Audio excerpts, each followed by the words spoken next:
On this episode of Southern Fried Geekery, pirates fight giant robots with scantily clad purple-haired people. 1, 2, 3.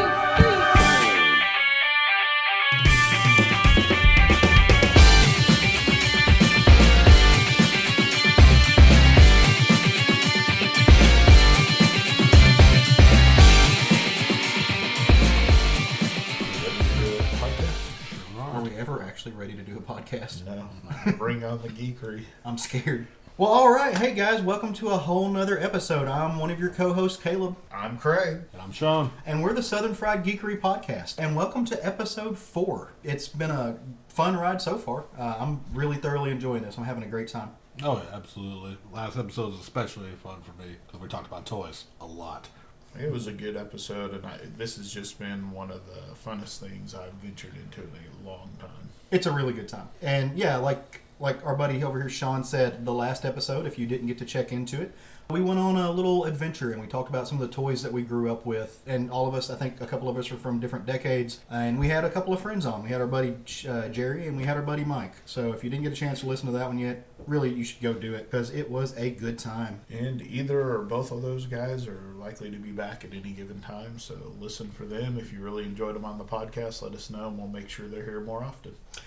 Yeah, and if you are enjoying our podcast, be sure to go on wherever you download it from, be that iTunes, Google Play, Stitcher, Libsyn, SoundCloud, or any of the other podcasting aggregates that you find us on, and leave us a review. If you have an opportunity to give us a few stars, that's awesome. It not only lets us know how we're doing, it also kind of expands our reach. It gets us out there makes us more searchable and puts us to where other people can find us easier. So if you like what you hear, tell your friends. Word of mouth works great, but also leave us a review because we really do appreciate it. Absolutely. So how's your guys' week's been? It's been good, man. It's some days it's a struggle, some days it's not.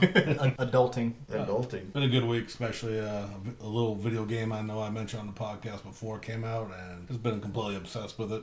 Monster Hunter World, and it's amazing. It's great. You should go buy it. You've been living on that game for the past few days, haven't you? Absolutely. I took the entire weekend off just to play it. Then I sadly had to go back to adulting Monday.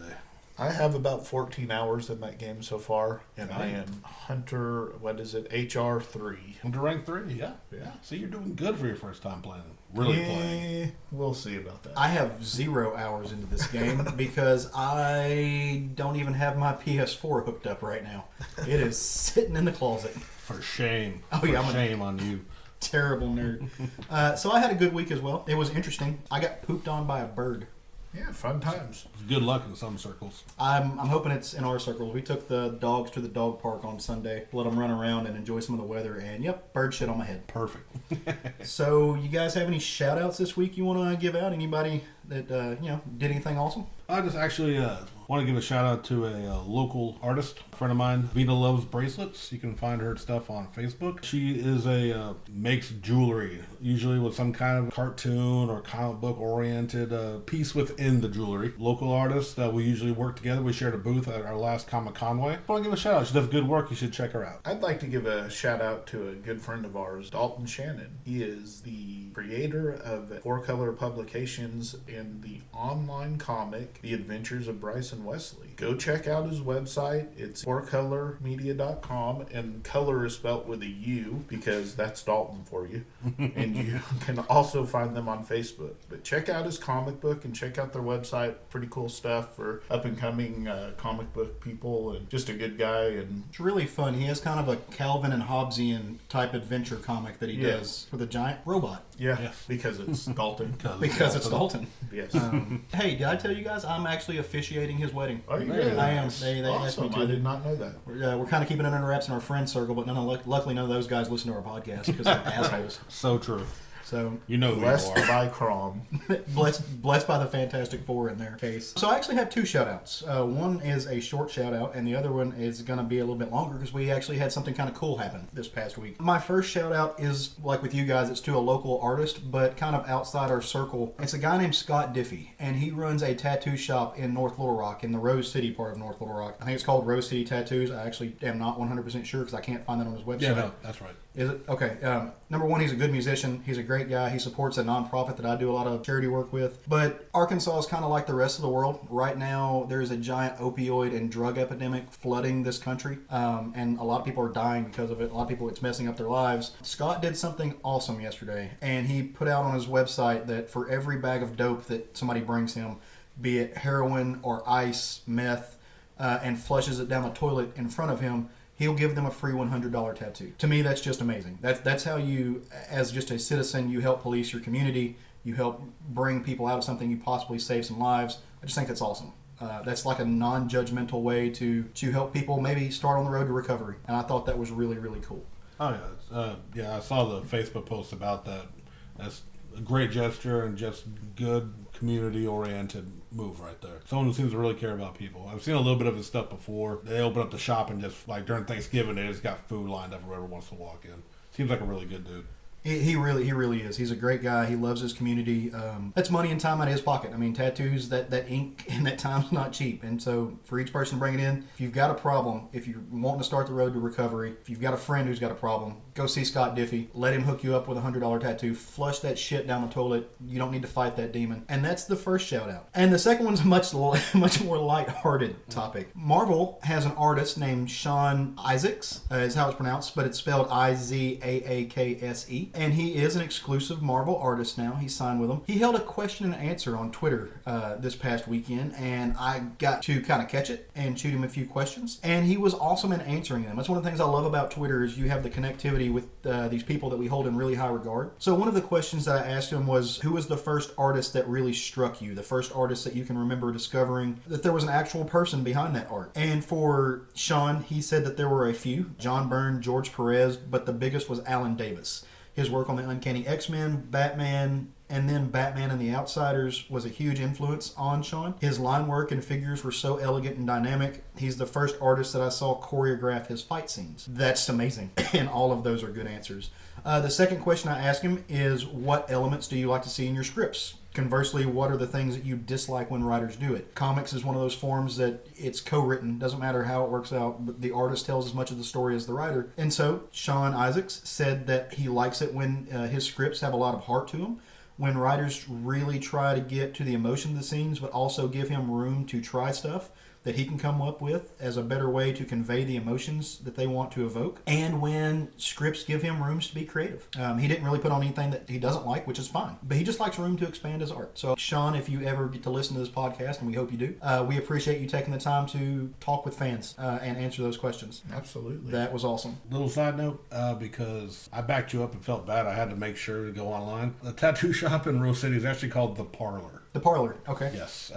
Correction, sorry we misnamed your shop. It is The Parlor. If you don't like that we misnamed your shop, come on the show and fight us about it. Yeah, you can chew me out for it. Yeah, just come on the show. Be a great person. We'll still give you lots of love because you did something amazing. I think that's how we're going to start inviting people who might listen in on it. Just like, offend them first. Yeah, offend them. Say you don't like it, come on the show and fight about it. That's how we get guests.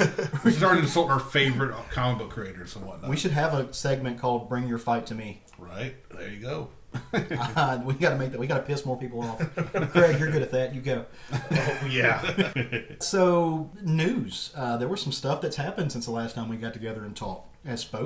Words. English. I don't go to college for English at all. Collage. Scott Snyder's taken over Justice League. Kind of. He is the big name on the book, but I think what they're doing is Scott Snyder, Josh Williams, and James Tynion IV are working on a project Is called... that how you say his name? It's either Tynion or Tinian. I think it's Tynion. I've heard him on other podcasts, and I believe that's the way he pronounces it. So we're going to say Tynion until proven otherwise. But James Tynion IV, who's currently on Detective Comics, doing an amazing job. All of those guys are teaming up to work on a project called Justice League No Justice. It was announced that the other Justice League books surrounding that, like Steve Orlando's JLA, they're going to end somewhere around issue 29. I don't know the specifics, but they're kind of condensing all of them, kind of like what Marvel's doing with the Avengers book right now, where they did Avengers No Surrender. They're putting it out weekly, and they killed all the peripheral Avengers books, and they stuffed them into this one, which, by the way, Sean Isaakse is going to be drawing an issue of. Very awesome. Check that out. Very cool. Okay, I'll just go ahead and say it. I've been so ingrained in Monster Hunter, I've been off the news sites. I have no idea what's happening in the world right now. Please educate me. Sean has no news. I got nothing. I'm sorry. So One Piece is a piece of news that I have. You said One Piece. You heard him.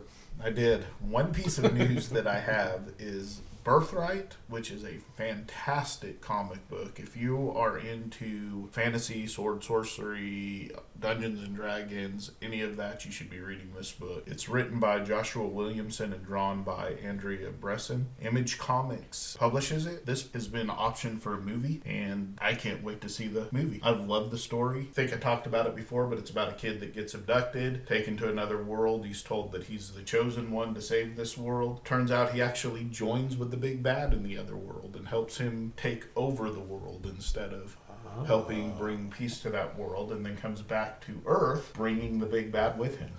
Yeah, it's really interesting. It's kind of Anakin Skywalker-ish, I guess, because he becomes the big bad instead of destroying the chosen one. Destroying the big bad, joins with the big bad to destroy the good. That sounds amazing. It's I'm really not good. picking this book up. I might have to grab the trade when it comes out. Yeah, you definitely should. One other little thing that happened was Marvel, in the Marvel 2-in-1 issue 2, has changed their timeline once again. Fantastic Four has always been considered the starting point for the Marvel Universe, and they have retconned Ben and Reed's first meeting. They now met each other in college in 1998, which means all of the events in the Marvel Universe have taken place in the past 18 years. Means I'm way older than the Marvel Universe. Yes, you are. You are. I'm actually okay with that. I am too. I don't know how it will affect everything. I don't know how it's going to affect things like Magneto's age. Right, and being a victim and survivor of the Holocaust. It's easy with people like the Punisher and Iron Man and these people that have war as their Kind of the basis of their character. their story. The genesis of who they are. So with people that have war as the genesis of who they are, you just change the war. Right. The story's To update retold. the character. Instead of being Vietnam, it's now Operation Desert Storm or in Iraqi the desert. freedom.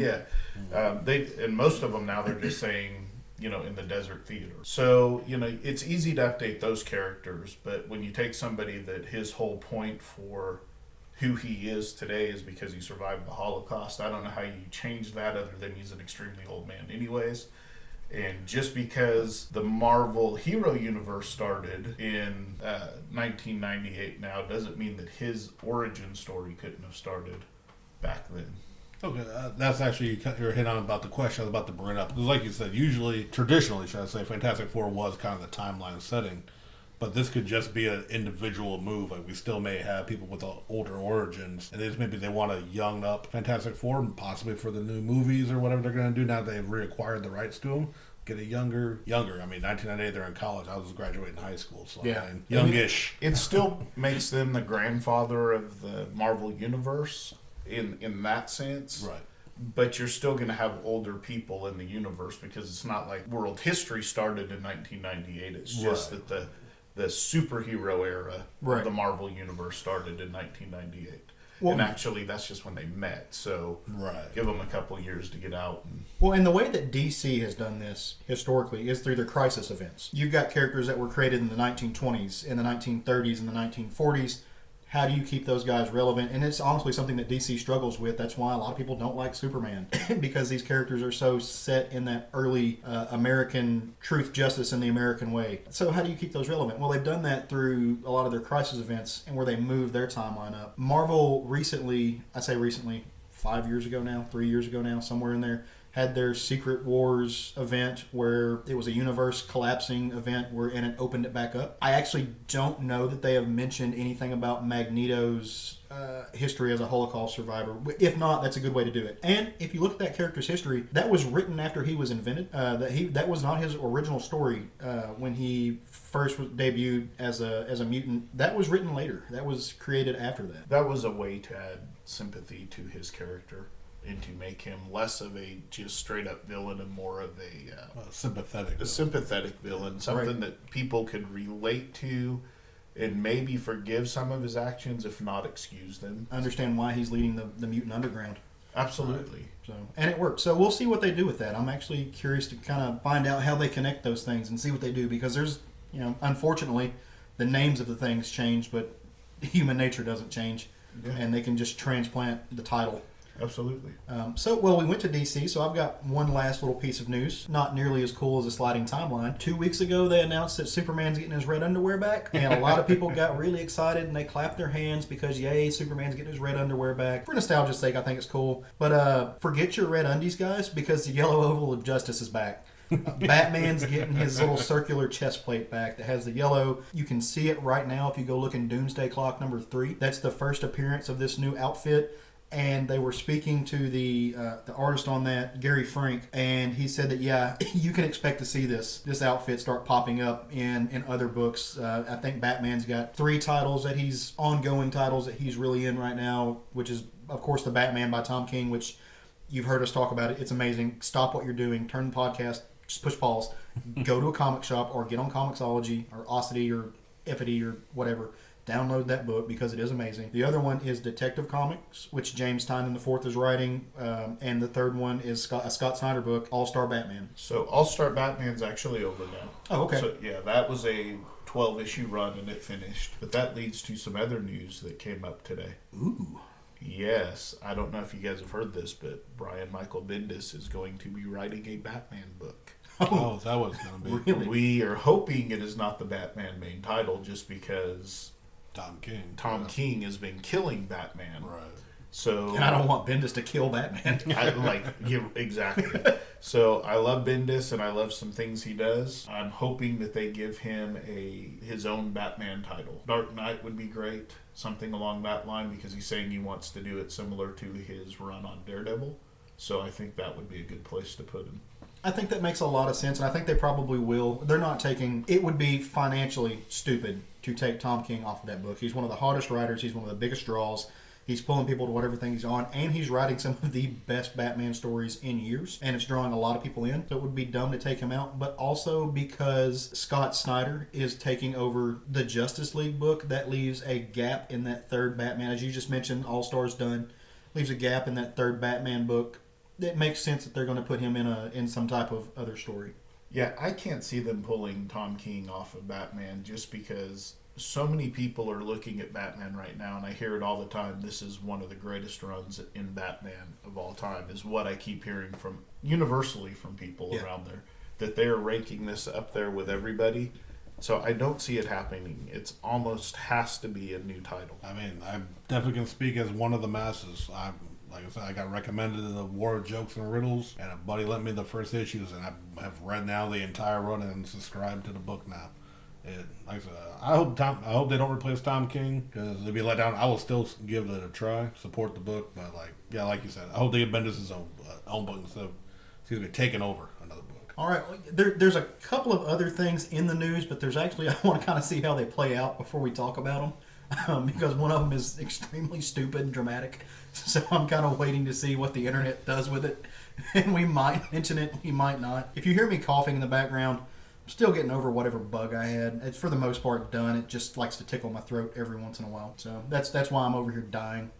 Still, I'm on the slow death. People are going to remember these early episodes and call it the Death of Caleb era and say we never got better than this. There's probably already internet rumor starting up saying I'm leaving the show. Right.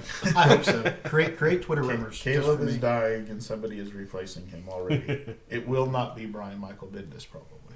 Probably. It should be. I'm worth Brian Michael Bendis. Yes, but I don't know that I have the wherewithal to get Brian Michael Bendis as a co-host on here. Someday we'll get the power. Yeah, I think that's it in news that we are allowed to announce right now. Probably. Yeah, pay attention to future episodes. We've got some stuff coming down the pipeline that are kind of exciting. So let's talk about some comics. Yeah, let's that's do what it. we do. Yeah, I'm really excited about this. It was a really good week in books. I'm a busy man, and so it took me a while. It actually took me till yesterday morning to get fully caught up, and that was kind of the last day to do it. And I usually have these things read by like Saturday, but it took me well into the week to do it.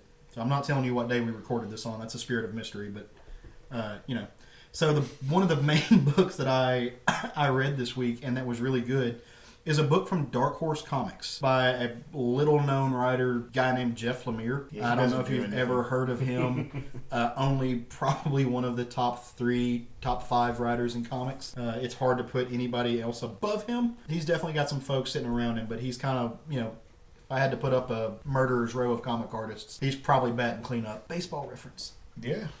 It's drawn by a guy named David Rubin, he's a gorgeous artist, is doing phenomenal work, and he does the colors and the lettering and everything. So this guy's just carrying his weight all through this book, and it's well worth it. Now the book is Sherlock, Frankenstein, and the Legions of Evil. The book is Sherlock, Frankenstein, and the Legions of Evil, and it is a 4-part miniseries that branches off of the ongoing series that Jeff Lemire is also doing, called Black Hammer. Another great book, really captures the spirit of these golden age characters. Anywhere from the turn of the century, 1900s, to about the 1930s. We're talking the spirit, we're talking the Will Eisner characters beyond the spirit that he did. Superman, Batman, Captain Marvel before he was Shazam. Very Platinum and Golden Age-esque feel to that book. Yeah.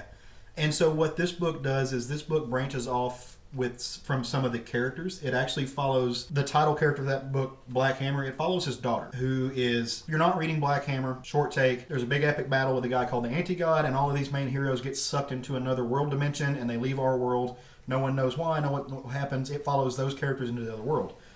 Well, Sherlock, Frankenstein, and the Legion of Evil stays in the main world that they got sucked out of, and it follows the Black Hammer's daughter, who is an investigative reporter, kind of a Lois Lane character. She's searching for clues to find out what happened to her dad. One of this character's main foes was Sherlock Frankenstein. He's a really cool character, man. If you look at his name and you can kind of tells you who he is. He was a scientist that just didn't want to die. And so he put his work into becoming immortal, and then actually was using his powers for good, which you find out in this issue, that he didn't start off as a villain. He went through a really hard time and started using his powers to hurt folks. Like you do.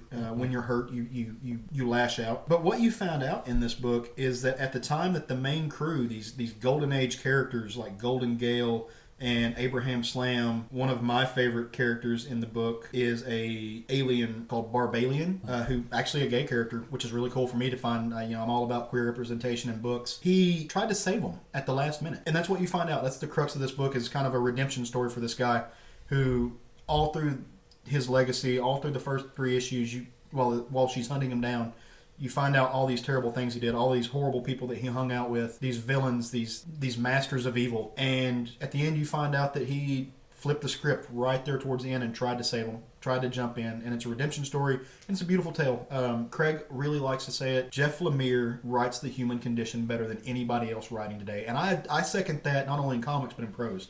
I read a lot of prose, a lot of fictional realism. Doesn't get much better than Jeff Lemire. Go find these 4 issues, pick them up. It's well worth it. And then jump on Black Hammer and read it. Also, great book. And once you decide you love that book, go back and read some of his other stuff, Sweet Tooth and Essex County, and some of the stuff he's done in the past, and you will understand exactly what I'm talking about when I say he writes the human condition better than anyone out there currently. Yeah, and also look at the work he's done for the other big 2 books. Not just his solo work, but he's done great work on Marvel stories, on DC stories. Check him out. He's wonderful. Absolutely. So a book that I read this week is a little-known book called Doomsday Clock. Oh, that And one. it's the 3rd issue. It's an indie hit, right? It's an indie hit. No one's talking about this book, and it's just not really doing anything. I'm surprised it's even going to complete its run. It's written by Jeff Johns and drawn by Gary Frank. And if you don't know about this book, you're not paying attention to the comic world. So in this particular issue, Dr. Manhattan pulls the comedian out of the original Watchmen timeline right before he dies and puts him in the DC universe. Oh, wow. So this really brings up some questions. It started some drama. Yeah, it really has. It brings up some questions like, does this mean that none of the original Watchmen stuff ever happened? Will the comedian have to return and accept his death at some point? And the really big question is, does Alan Moore want to kill Jeff Johns right now? But seriously, I think they're going to come up with a way to make it work where you still have the Watchmen series and you still have this going on. It was clear from the beginning of the story that the goal of it is to bring the Watchmen into current DC continuity and explain Rebirth and New 52. Yeah. Because, I mean, ultimately that's what this story is about, is why do we have all these different timelines, and why does everything keep changing in the DC universe, and how did it change? And I think we've all known for a minute that it's Dr. Manhattan.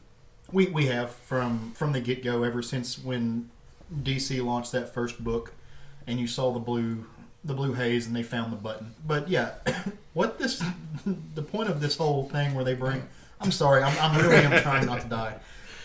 The point of them bringing these characters in is twofold. The first is that they're sitting on these characters that have had a major motion picture, a hit. It's one of the most well-known and one of the highest-selling, actually what is a graphic novel. It's a fully encompassed book. And they own these properties, and they were just kind of sitting on them, not doing anything with them. They also ran into some trouble with their new 52 line, which was a critical failure. Maybe not a monetary failure in what we look at comics and money today, but it was a critical failure. Short of a handful of books, nothing was well received. They messed with the mythos of these characters that people love. It just didn't do well. And so they were looking for a way to kind of retcon it, about 5 years of their work. And amazingly, 52 issues. Amazingly, 52 issues. Because in DC, 52 is a magic number. It is. It's everything. It's the key. And so it's just smart. Well, and they also have the Watchmen television show getting ready to start on HBO. Yep. So making Watchmen relevant again to a new generation of readers is a smart thing to do when you have a television show coming out. It also expands that universe so that you can have the television show go beyond the original 12-issue miniseries or multi-series or however you want to call it. So it allows an expansion of these characters. Also, the fact that Negan played the comedian, Jeffrey Dean Morgan played the comedian, and he is now... They're keeping the comedian alive. I mean, obviously, Jeffrey Dean Morgan is not going to be playing the comedian in the television show, but it never hurts to have that popular of a character remain alive. Absolutely not. A lot of people want him to play Bruce Wayne's dad if there's ever a Flashpoint. So in yes. in Batman vs Superman, he did play Thomas Wayne. That's right. I forgot So about that. that's why they're saying that, is because if there's a Flashpoint and they do the alternate Batman, he would be Batman. Sometimes I like to forget about that movie. It's so easy to forget that movie. That's the big flaw of that movie. That's a discussion for another time. Hating on movies. We'll do that another time. Well, and before we jump off this book, though, I mean, like we said earlier, there was kind of a big kerfluffle about the book when it first started and still through this issue, because it does bring up the ethics of creator rights. Alan Moore never intended for these characters to be used, but he also didn't do the due diligence of making sure his contract with them gave him the full say-so.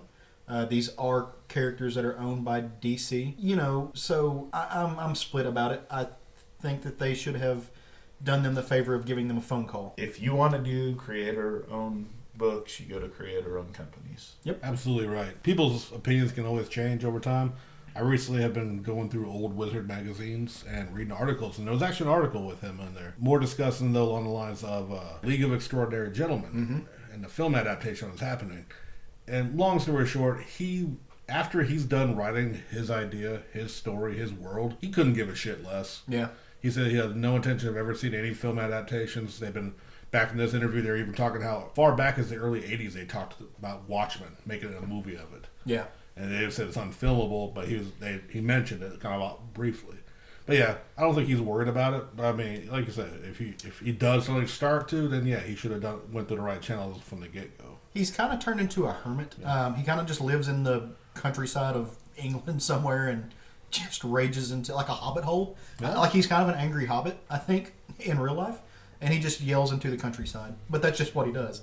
I'm a little jealous of that lifestyle. I'm not mad at him. That dude is getting well paid regardless. Right. Yeah. But I mean, like Craig said, if you want the rights to the characters you create, if you're writing comics, be smart. You can look at history. You can see what happened with Jack Kirby. You can see what happened with Ditko. All the way back to Bill Finger. Bill Finger, Siegel and Schuster, all of those guys, and Alan Moore. Write it into your contract. Be smart. Be a smart creator. A lot of the movies, a lot of the television shows come from these ready-made storyboards. Own your shit. Own it. But you got to make it happen. Well, you know, when he went to DC to create the Watchmen, his idea was to take old Charlton characters. Yeah. And make these books. Right. DC turned them down because they didn't want to use those properties. So he took those characters and he modified them gave them new names and a little bit different powers. So that's why it feels very pulpy and all of that, because it was intended to. But when DC turned him down and said no, that was his perfect opportunity to say, okay, I'm going to take characters based on these other characters, call them something new, change them a little bit, and still take my idea and keep my own characters. Right. I'm sorry that it didn't work out that way, and thank you for writing it because it's a great book. But, 30 years later, get over it. Yeah, and completely as somebody who cares about the legal aspect of it, DC is absolutely in the right. The only thing I think Alan Moore and Dave Gibbons, they're not actually owed anything. The only thing they're owed is the professional courtesy of a phone call. I do think that Jeff Johns should have done that. But, that's not in the paperwork, so if they didn't, sorry, it does suck. It is what it is. Well, I mean, yes, maybe they owed a phone call, and I'm not saying that they can't do something for these guys, acknowledge them in some way, but Alan Moore has asked repeatedly to keep his name out of previously created projects. Miracle Man with Marvel, he asked that they not put his name in the reprint of it. It was a reprint of his story, and it just says created by the artist or something like that. Well, and they've offered Alan Moore a metric shit ton of money. Yeah. Like that's the professional. That's actually what it's called. It's a metric shit ton of cash, and most of it he's turned down and actually given to Brian Boland, Dave Gibbons, these people that he's done projects with in the past. So he's told them to write them a check. So from the movie, he didn't keep any of the money. Did he not? I didn't think he did. The only money he makes off of the Watchmen is off of graphic novel Yeah, sales. residual sales. Wow. Yeah, he gave all the money back on the Watchmen, on his royalties from the Watchmen. Yep. But that's also the thing, though. You don't get to have your cake and eat it too. You don't get to scream about how unfair it is, but then turn down when they offer you the bone of lots of money. You do one. Either you take the money and shut up, or you don't complain about it. Right. So, Sean, did you read anything this week? I did. It's the Teen Titans. It's actually a book I mentioned not too long ago when we were just talking about some of our favorite current books. I just haven't had a chance to talk about it yet. It's the third reboot or relaunch this title has had since New 52. It's been good. It's been a lot better than their previous attempts. This current issue, entitled Target Starfire, is, as it sounds, it is a very Starfire-centric book. Starts off with a little bit of the team in the beginning, then it focuses on her. Not going to get not too deep into it, but Marv Wolfman is writing it. Tom Derenick is the penciler. Trevor Scott is the inker, and it's beautiful art, well-written story, and finally addressed something I was questioning since the new relaunch. It's like Starfire.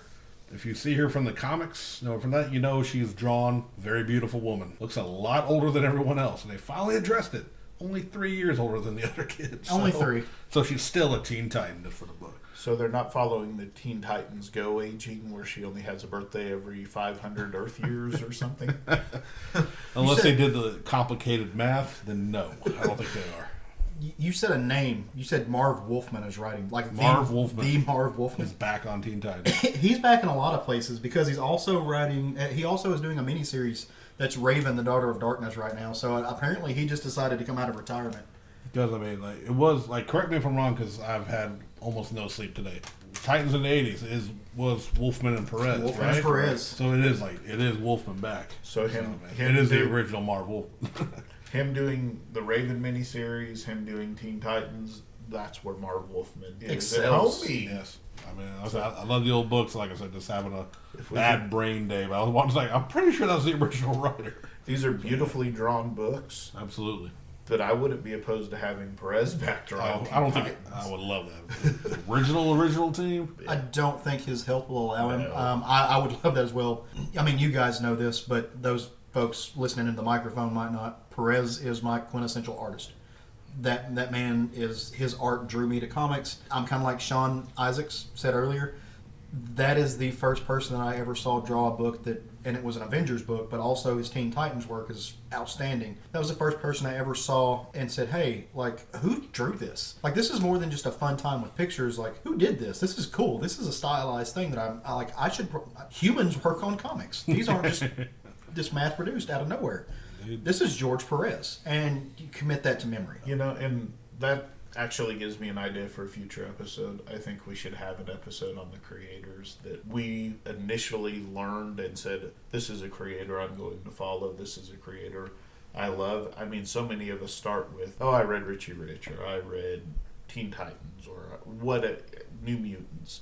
whatever your book was that you read that got you into it, but when was it that you picked up a book and, man, I just love the way this is written. Who wrote it? I love the way this is drawn. We should definitely do that. Yeah, We'll mark that down. But I also want to go back to Sean. Did not mean to hijack your... I totally meant the hijack. No, it's all right. I mean, like, I covered the big basics of it. It's, like I said, this is mainly Starfire-centric action. It's good to see she get a little bit of shine in this new series already, because, I mean, they're already, what issue is this now, 16 in? And she's been there, obviously, for the team battles, but, you know, she's, you know, one of the, at least with the new Teen Titans, she was one of the founding members. She's been in almost every iteration of it. And she's hot. 16 issues in, that means they're, what, a third of the way before they relaunch? I think so. Every 52 issues, right? I mean, this one's lasted longer than the last two. And just talking Teen Titans specifically. Oh, yeah, Teen Titans. This has lasted longer than the last two attempts. Yeah, didn't they have two different runs? And They've had two different runs. And they've lasted no more than, I think, 5 or so issues. I think the first one in New 52 went 12 to 14 But issues. then they launched it again. It lasted maybe 3 to 5 issues. Yeah, it wasn't and good. canned The again. second one wasn't good. Yeah. No. I don't like using the phrase Marvel Zombie, but I kind of was one early in my comics formation, my fandom formation. So Starfire in the history, she was the one that started hooking up with Nightwing. Oh yeah, sir. She fell in love with Robin almost immediately. Yeah. Due to her alien, or part of her alien biology is that if she kisses another being that can communicate, she can learn their language instantly. And good old Dick Grayson, he got that first kiss. He threw that dick. He did. Dick was slinging that dick straight to the alien chick. That rhymed. I got the mad skills, yo. And, you know, unfortunately, they've made her a little bit of that character, that she's had multiple relations with different men. They have, and I honestly, And I mean, maybe women, I don't know. not that I'm aware, but they have. She has gone from being just the innocent, naive alien to the sex pot with not much else to go on, and now they've kind of matured her up. She's 3 years older than everyone else, so she is kind of becoming just the elder spokesman of it. But her costume's a little less revealing than traditionally has been in the past, and it's good. Like I said, they're making a good direction with it, and I enjoyed this issue. Very good. They one of my favorite runs with her was actually when she was in the Red Hood and the Outlaws. Oh yeah. And that was a very good representation of her. But again, you know, the sex thing was going on, which I'm not a prude. I don't care about As long that. when it comes to sex, sorry to cut you off. When it comes to sex, if it's part of the story, if it's part of their humanity, and it's an ongoing thing, I'm fine with it. People have sex. Sex is fun. It's great. I thoroughly enjoy it, with or without other people. It's a good time. When it becomes a plot device, when it comes that that's their only purpose is to be kind of a receptacle for somebody's love juice, that's when I'm not okay with it, because you're not respecting that character enough to give them an authority over their personhood. You're just using them as a device. Yeah. Well, so in Red Hood, they actually did use her in many ways. And the sex was just a way to convey who she was in some senses. She uses her sexuality to get things sometimes, but that's just part of that character, and I'm okay with Her that. feminine wiles. Yes, we'll go with that. So, Yeah. And I haven't read like the Red Hood and the Outlaws, but I basically have been on Teen Titan books, and from what I can tell, and a few things in this article I've seen where they've kind of addressed it with Starfire, she's always been kind of like confident and proud of what she is. Yes. That she wants Robin. She always has. She's never been ashamed of it. She's also just always confident and proud of her body. Like, I know there was a issue, I'm trying to remember what book it was in, I'm pretty sure it wasn't Teen Titans, babysitting some kids, helping somebody out. They had a pool. So yeah, she was bathing naked, like it's no big deal. So it's like, and of course that's the cheesecake, that's a pin up for, you know, the young boys that are reading the book, or girls, whatever they're into. Yep. But at the same time, it was never addressed as like, this is all she is, just a bimbo to show off. It's just like, hey, this is my body. We're not ashamed of where I come from, and this is how it is. Body positivity is a good thing. also alien culture. Alien culture. We don't know what the culture is from her planet. Sexuality may be a very open thing in her culture, where it's not as much here. So, I appropriate alien cultures. I like sitting around naked by pools a lot. See? there you have There it. you have it. If you're a Teen Titans fan, and I know you are, and I'm not sure if you've been picking this book up, Sean, there's a book called Nightwing, The New Order that actually takes place in the future. It's Robin grown up, or Dick Grayson grown up, and he actually, it's kind of like the mutant superhero registration from that Marvel did. That's been enacted, and they're like controlling supers. He's working with the government. She is working with the resistance, and they have a kid together. To be fully honest, I've never really. It's weird. As big of a fan of Teen Titans as I am, it's just that I'm a fan of the Teen Titans. Right. Like I don't usually go for Nightwing solo book, and I don't know. But if you're recommending it, I'll at least give it a flip. It has a lot of the characters in it, and it's written by Kyle Higgins. I think it's the guy who wrote Rock and Roll or Punk Rock Jesus. Mm-hmm. It's good. I've got the issues. I'll bring them to you if you hadn't picked it up. Yeah, I'll at least give it a look. If nothing else. You won't cost you no money to read my copies. Right on, sir. And I highly suggest reading any run of Nightwing. I have yet to read a bad run of Nightwing. Right. Just tell me there's dick in a book, and I'll pick it up.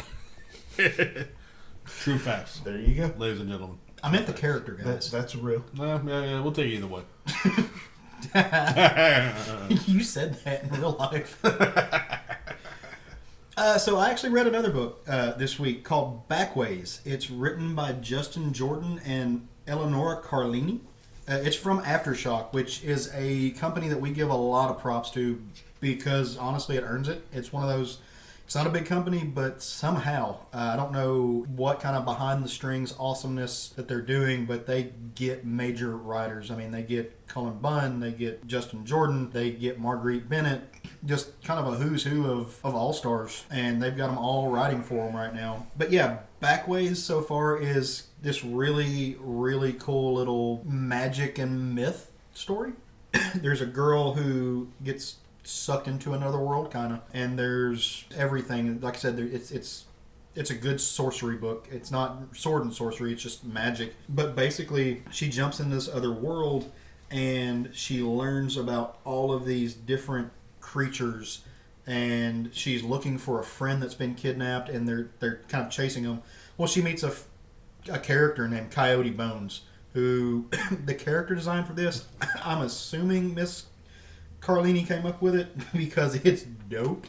It kind of has a little bit of honestly, a manga feel, Sean. I mean, I'll let you look at it here in just a second. But so anyway, the main character and Coyote are bouncing through this book, and they're trying to find this missing companion.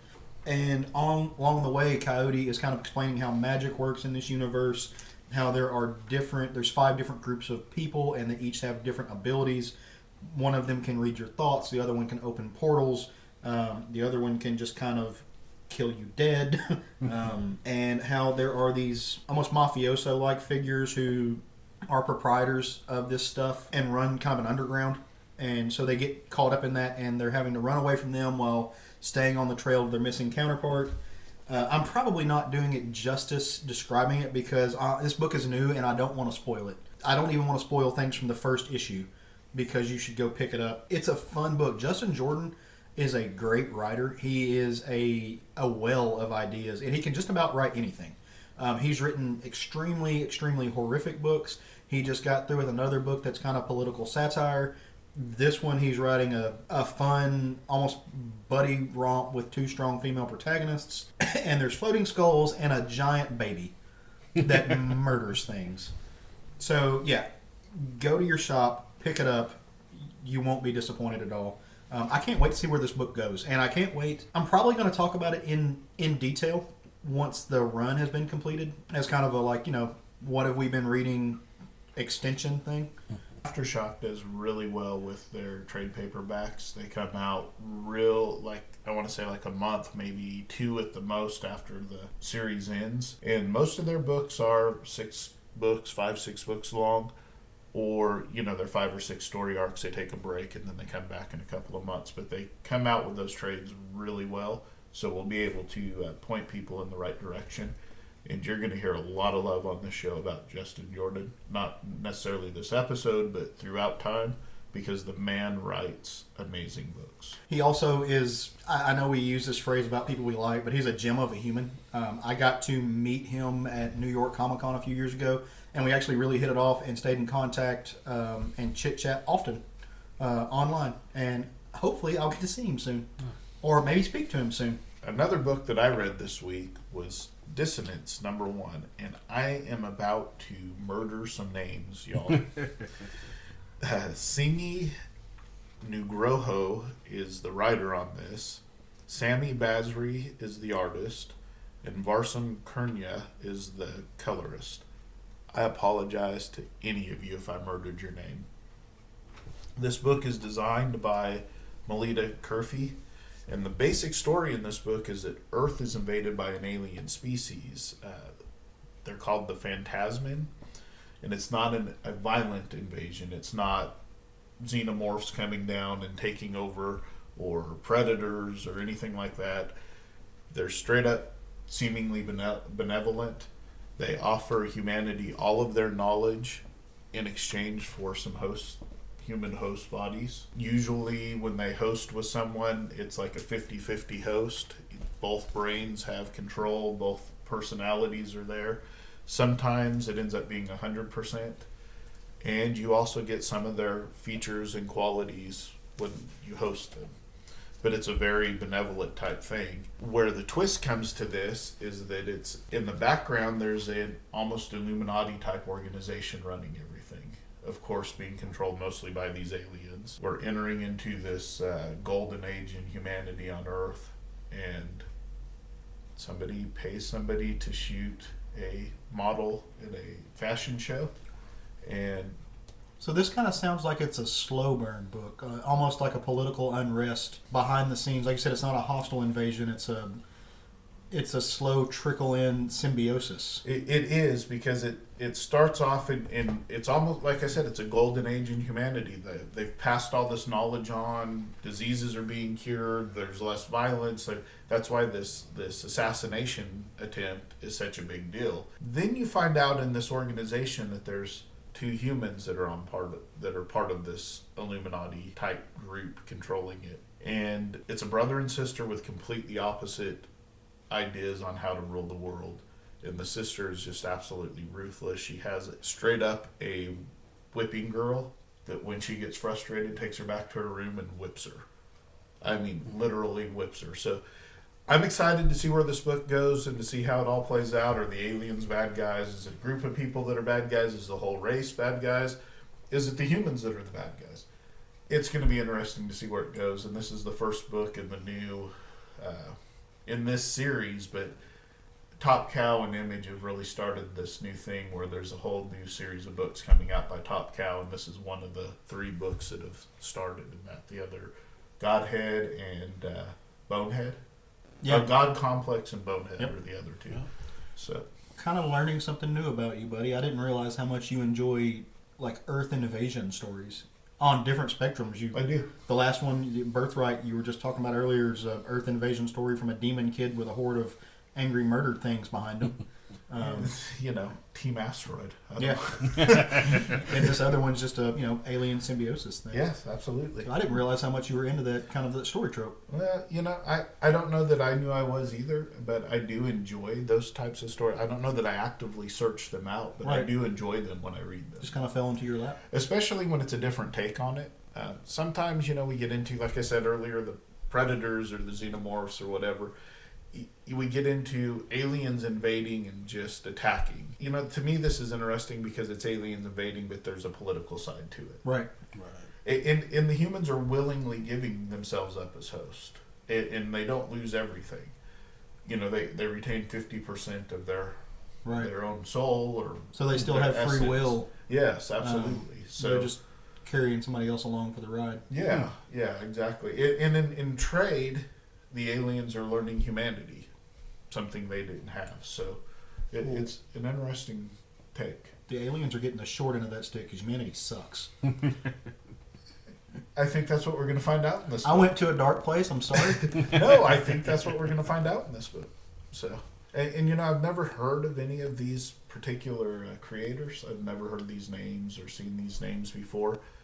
So I'm really excited that they're putting out such a quality book. Right. And what is, if nothing else, an early book for them. Even if they've had other books that weren't as popular or whatever, this is to have something that looks as pretty as this book does and seemingly as interesting as this book is.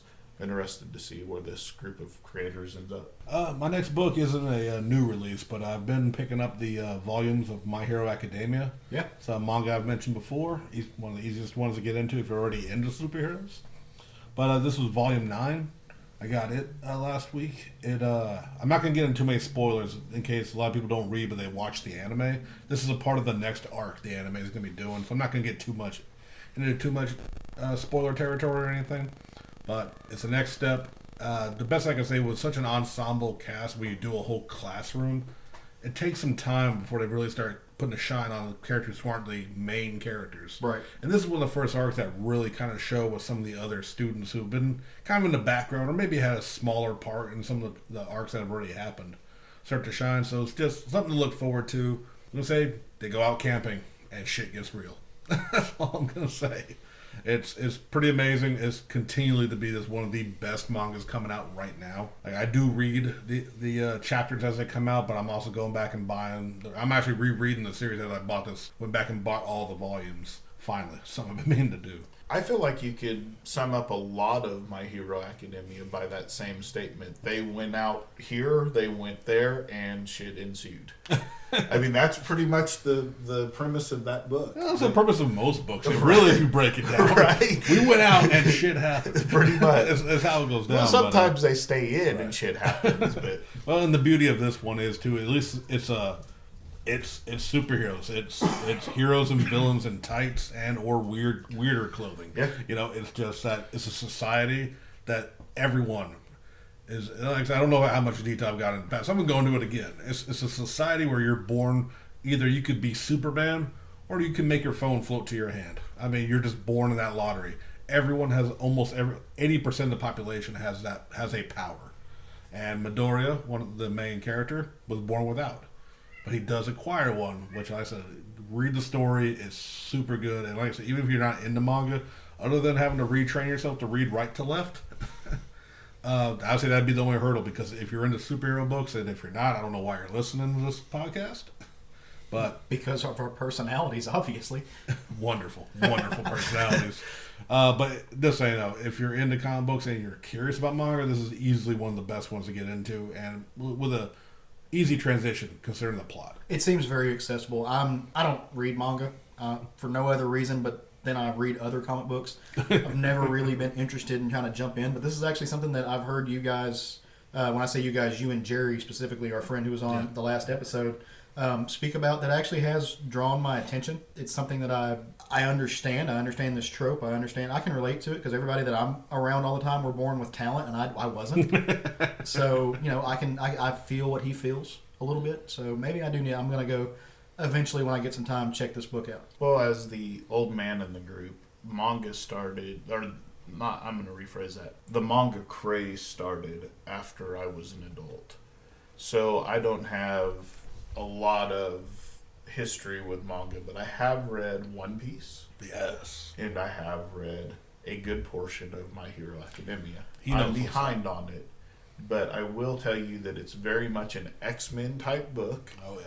minus the political part of it, because everybody's an X-Men in this book. For those of you who are listening who maybe aren't manga or fans of anime, what those two terms means is that pirates fight giant robots with scantily clad purple-haired people. That's all it means. And ninjas. Yes. And yeah, that's what that means. And just in case you really don't know what anime or manga is, anime and manga are manga is Japanese comic books. They're Japanese in origin, written, created over there, and often translated either legally or sometimes fans will just have to publish it. They will not put it out here. Anime the same way. They are animated shows, movies, series, some straight to video that are more mature, and they also have TV. They have ones that come on TV that can be from adults to children. And it's just all originated, written, and created in Japan. It's become a huge craze, major influence on a lot of youth now. You mentioned in Backways that you said the art had that influence, and as an artist myself, I mean, my influence was definitely in both Western and Eastern comics. There's actually a manga Marvel verse. So if There you're is. a fan of Marvel comics, if you like the Avengers, Spider-Man, the X-Men, all of those guys, there's a universe that's got some different characters in it, but it's a Marvel universe set in manga. So Absolutely. There's a Batman manga as well, if I'm not mistaken. that does not surprise me. Yeah, I mean they've done anime of from Marvel to DC stuff as well. Big Hero 6, the Disney, is actually a Marvel comic property, heavily influenced by manga. Yes. That movie made me cry. It was I've supposed got to. I've got a little brother, and when I watched that scene, it just hit me in the chest. Oh. And everybody thinks I'm a bitch. So I do know one of the things with manga is that it's published in Japan, of course, and then it gets to us very slowly. Yes. So I understand that part of being able to read it is to read it online. Yeah. And we are all guilty of this with it. Buy it afterward, people, when it comes out. Support those creators. Those guys work 5-7 days a week to 18 to 20 hours a day. Support those creators. Buy the manga when it comes out in America. I understand wanting to read it because it's so far behind getting to America, but buy it when it gets here. Don't pirate it. Absolutely. And that's why I was mentioning, like, yes, I do read it online so I can get the latest chapter because I am invested in the story. But I've been buying them now. I buy a lot of manga in physical form that I've already read because I happily reread stuff Yes. I like. Or lend to friends who might want to try and give it a try. Yeah. Caleb. Right? I'll Caleb. trade you that 5 issues of the book I was telling you about earlier, Nightwing: The New Order, Yeah. for the first paperback of the My Hero Academia. We'll do that. We'll swap them, and I we'll go think find I a have- playground. I think I have 75 volumes in there of One Piece if you're ready to get started. You gotta jump on them pirates, bro. Are we as grown men legally allowed to read manga on playgrounds? That's up to the courts to decide after the fact. I want to second what Craig was just saying, though, and it goes beyond manga. If you like comics, that's awesome. This podcast is free. We do this podcast because we really enjoy getting together. We really enjoy talking about these things, and we thought you guys out there might like it too. And so far, you have. We've had a good download turnout.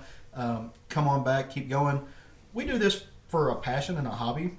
People who create comics, people who create music, people who create manga, Movies, unless it's something, on yeah. a free platform specifically designed, unless it's put out on Tumblr, unless it's put out on their website, then personally, you don't have a right to that stuff if it's stolen. And that's about the best way I can put it. There's this kind of seeming, this feeling of ownership now because things are accessible means that people have a right to get them any way they want to, and you don't. This is how these individuals feed their families. It's how they pay their bills. It's how we continue to get good content because they continue to get and be able to pay for good talent. Don't illegally download anything. It's stealing. It doesn't matter if it's $5 or 5 cents. It's theft. It's wrong. It's both morally and ethically reprehensible. It's part of the reason that comic sales are on a continuing decline right now. I was reading an article the other day that a friend of mine through another podcast, a guy named Jason Wood, pointed out to me. He's on the 11 O'Clock Comics podcast. A shop that has been open for years. It's in the northern part of the U.S. Their numbers for December were the lowest numbers they've ever had. And this shop has been open for 2+ decades. And he looked it up. It was the lowest turn-in he's ever had. And that's not because people aren't reading this material. People aren't getting sick of comics. There's a segment of the population out there that has opted to get something for free when they aren't entitled to it. So stop it. Go support your local comic shops. Support the people who are making this stuff. And that's my diatribe on Well, that. I do want to say that I don't think that the low numbers are 100% related to piracy. There are many factors that go into that, but certainly piracy in any form affects that art. It is not a victimless crime, and I will get off the soapbox now as well. I was just going to say, on the reason I said that, so if you look at the numbers for each book, your average comic, any given comic, a good one in the top 50, you're pushing about 30,000. I'm a big enough fan, I'm a big enough member of the online community, of the comic community, to know that there are a shit ton more than 30,000 people reading Action Comics. Right. There are a shit ton more than 30,000 people reading they're not, Avengers. If you're not, you should be. But there's more than what Diamond and other groups are paying for. And if you listen to comics creators, they will tell you their numbers on digital sales, and those numbers don't reflect it either. Those books are being read by a lot more people. And that's where I'm saying the comic... Buy the book. Yeah, reading comics is not dying out. It's not a dying art form. Now, let's move on. We love you. Even if you download stuff, we still love you. Download this for free. You get to do that. That's awesome. So, what books are we looking forward to next week? So, I am looking forward to Motherlands. It's a new series coming out by Cy Spurrier, Rachel Slott, and Eric Canet. This book has bounty hunters traveling the multiverse hunting impossible prey. I don't know what that means, but it sounds like a lot of fun. And it seems to sound a little bit like another invasion story, doesn't it? It sounds like a takeoff of The Most Dangerous Game. Have you ever read that? I have not. Oh, phenomenal novel. Yeah. Beautiful novel. I'm not entirely sure where this book is, what it is, but it really sounded interesting just reading the synopsis for it. So I'm really looking forward to it. And Cy Spurrier is somebody that I can usually get behind. So What publisher's putting that out? I don't know if you said that or not. I believe it's DC. Okay. It may be Vertigo, but part of DC. Which is an imprint. Yeah. So I am looking forward to a little book that. All right, y'all. I'm gonna level with you. I'm an apologist when it comes to the Hulk. He's my favorite character. He's always been my favorite character. I love everything about him. And I'm actually liking this new version of him, where it's Amadeus Cho. It's written by Greg Pak. Some stuff happened to Bruce, guys. If you don't know what happened, I don't have the heart to tell you because I'll cry. I'll cry up on the show. They did my boy wrong, but Greg Pak, he's a great Hulk writer in general. He's doing some really cool things with the character Amadeus Cho, who is the new Totally Awesome Hulk. Next week, The Incredible Hulk number 712 comes out, and in this book, the Hulk meets Thor. I don't know, the Odinson. The Odinson. I don't even know if you can call him Thor anymore. His name's still Thor. I don't want to get into this argument, but his name didn't change because he's not the god of thunder anymore. Well, again, another argument I could have there. Not having the hammer doesn't make him not a god. I completely agree. But the cover of this book, here recently, they've been playing off of the Thor Ragnarok movie. They are kind of doing a Planet Hulk 2 thing with Amadeus Cho. It works because it's a spin out of Secret Wars. Everything got reset. So that planet's technically not destroyed anymore, I guess, which messes up the mythos of that. I digress. But on this story, you've got young, totally awesome Amadeus Cho Hulk with his gladiator gear going up against Thor Odinson and his badass battle axe. And the cover looks amazing. So I'm really, really pumped about this book. And Greg Land draws it. A lot of people don't like Greg Land. I enjoy his art for the most part. He does get... So the reason I don't like it, Greg Land is notorious for doing photo referencing. Specifically photo referencing from porn. He likes... He's a very sexualized artist. He will take the 3X rated adult videos and he will pause them to get weird body shapes and weird action sequences. Usually he leaves the genitalia undercover. So, but that's kind of where he gets his notoriety. It's a study in anatomy, sir. I like Greg Land's art. I think I'm probably in the minority there, but in comic books, I mean, the genitalia is only covered by paint, anyways. I mean, they draw these characters nude and then they paint a costume over them. It's not like they put clothes on them, for the most part. I like to think that everybody has genitalia. Yes. Oh, in my brain they do. Yes. Did I somehow insinuate that they don't? No, but in my brain what you just described is they draw the figures naked and then draw clothes over that. Yes. I want that to be the case. Yes. Also, I kind of want to see the porn that Greg Land got the Hulk fighting Thor off of. Of course you do. just real. That's kind of honesty real. You guys can get. But yeah, so Incredible Hulk number 712 comes out next week, and if it's good, I might talk about it. Well, I'm realizing how much fun I'm going to have every time this issue is coming out the next week. One of the books that I'm looking forward to, Savage Dragon 231, is coming out next week. And you know what? Yes, I'm reading off a list right now of what comes out next week because I don't do my homework. I didn't do it in school. I'm not doing it for you jackasses. Me and Caleb and Craig, I'll do it for you lovely listeners every time. But tell your friends. Anyway, Savage Dragon 231, the Savage Sex Dolls. Oh my god. Made for love, programmed to kill. Malcolm Dragon faces the menace of the Savage Sex Dolls. If that's not How am I not the on this greatest book? title, if you are not reading this amazingly campy, over-the-top, brutal comic, then you just don't love yourself. Eric Larson, can we please get these in trade paperback so that I can read the old stuff? I mean, thank you. At least, I mean, the archives are great.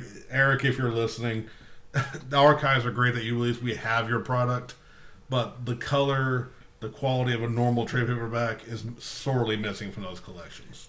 And if you couldn't tell from Sean's synopsis, these are not books that are suitable for children at all. If you're a parent and you're like, oh, savage dragons, yeah. No, don't pick this up for your kid. There's nudity, there's sex, there's a lot of violence, and there's a lot of violent nudity sex. Don't tell people how to raise their kids, Caleb. Just saying. you might get picked up on a charge. Right. On books that are probably more acceptable to the mass audience out there. Batman number 40, Super Friends Part 4. What happened? What's going to actually happen after that cliffhanger that angered the internet? The almost kiss. The almost kiss. Did Will they, kiss? won't they? We're looking forward to finding out. Same bat channel, same bat time. But yes, I can't wait to see this more Tom King's writing. So it's time for that. And the other book I'm looking forward to coming out is Batman White Knight, Part 5 of 8. So good. Again, it's just an amazing take on the Joker. It's a fresh take on the Joker, which I actually like because I like the Joker, but I will say the stories where he's uniquely told are few and far between. Yeah. There's always some crazy antic and a new way of looking at his psychosis.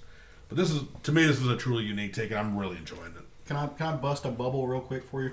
Go for it. The list you're reading off of is actually the books for next week. Uh-oh. So you're talking about books a week ahead from what we're going to be talking about the next time we record, but that's fine because they sound amazing. I'm like, lists are. Well, I hope you didn't know this. I'm a time traveler. You just really wanted to talk about Savage I saw it. It's all got to cut the floor. Fuck, I forgot. I lost track. I love you. It's all good. All that's B-roll. You are. We're not going to be able. You're not going to even get that same reaction next time we're talking about Savage. Oh, none of this is getting cut out at all. This is all going in. Good. You see, we are okay. Then we're gonna talk real talk, behind the scenes talk. Yes, we're doing an extra episode.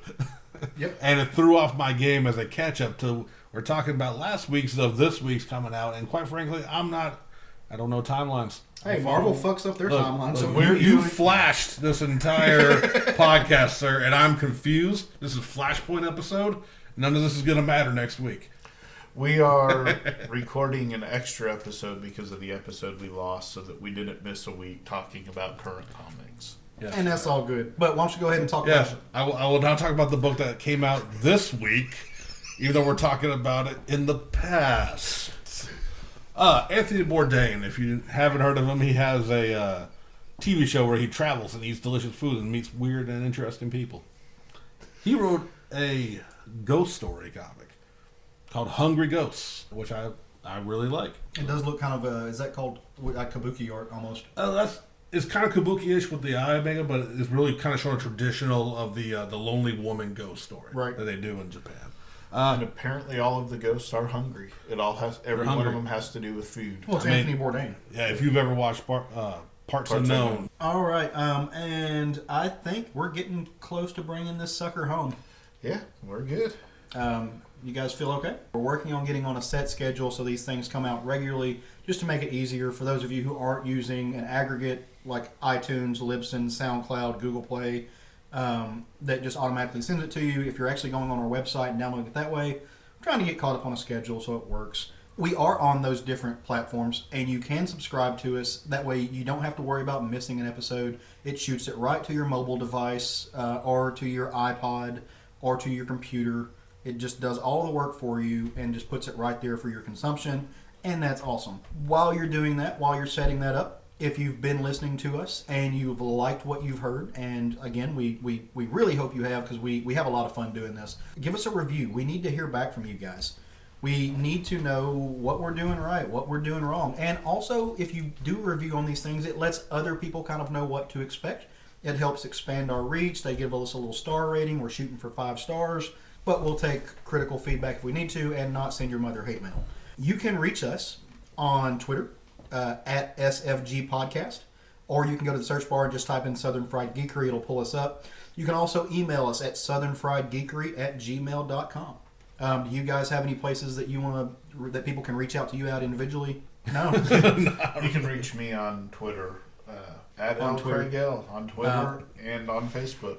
Craig And Lance. I'm on Twitter as well, as Council of Caleb. It also links to my blog that I put out on pretty much a weekly basis that just talks about a few books that come out. Don't add me on Facebook. If I don't know you, I'm not going to add you. So it's just that simple. I'm kind of a monster. Yeah, I'm kind of the same way on Facebook. I do have an Instagram. I'm not sure if I want to put that out there just yet. But if you want something to say to us directly, you can always comment on the episode as you're listening. You We'd can. love to hear from you directly. I've responded one time so far. I'm looking for more. So feel free to contact me on there. We're going to be talking about some trades, some collected editions of some books that we've all really enjoyed. They're not from any particular time period. They're probably from all along comics and every different genre you can imagine. But all of these are currently in print, if I'm not mistaken, and you can order them from your local comic shop, your preferred bookstore, or if you want to go use the Legion of Evil that is Amazon, you can probably get it from there. Other than that, you guys got any last things? No. All right, y'all go forth and read some comics.